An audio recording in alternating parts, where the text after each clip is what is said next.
Hi everyone. What is Telegram? Telegram is a messaging app that allows people to send text, photos, and videos over the internet. It was created by brothers Nikolai and Pavel Durov in August 2013. Ethical issues of Telegram. Privacy and security. Telegram promotes strong privacy features, which is a positive aspect. However, this has led to concerns that the app is also used for illegal activities such as drug dealing and terrorism. Terrorism. Sending nudity. Critics argue that Telegram should do more to monitor these activities and ensure user safety. Next one is content moderation. Telegram allows users to share a wide range of content, but this can include misinformation and hate speech. Some people believe that while free speech is important, Telegram should take more responsibility in preventing harmful content from spreading. This includes false information about health issues which can influence public behavior. The last one is government relations and censorship.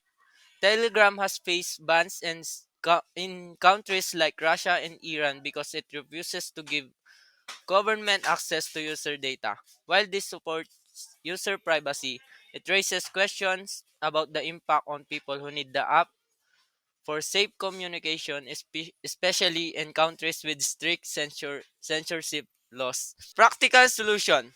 First one is create a support reporting system. Make it easy for users to report suspicious or harmful activities with a team dedicated to reviewing these reports. This can help keep the platform safe while respecting user privacy.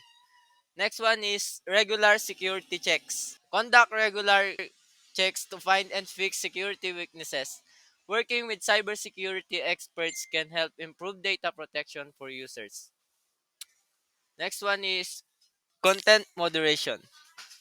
Use AI tools. Implement AI to help automatically find and remove harmful content like misinformation and hate speech as it appears. Second one is set clear rules. Establish clear rules about what is and isn't acceptable on the platform and make sure users know them. Update these rules regularly to address new issues. The last one is government relations and censorship. Talk to governments. Open communication with governments about their concerns while standing up for user privacy can help find solutions that keep users safe. Create compliance processes. Develop processes that allows Telegram to respond to government requests for data without compromising user privacy.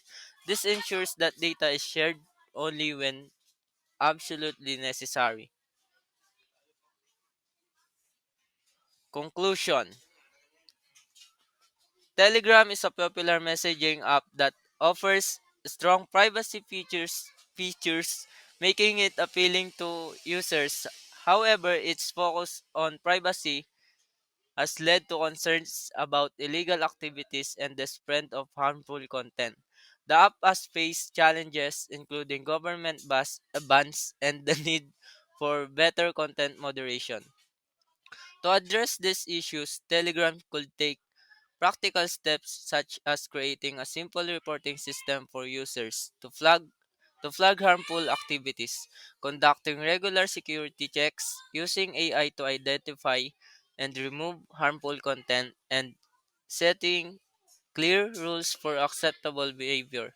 Additionally, having open conversations with government and creating processes for responding to data requests while protecting user privacy can help keep users safe.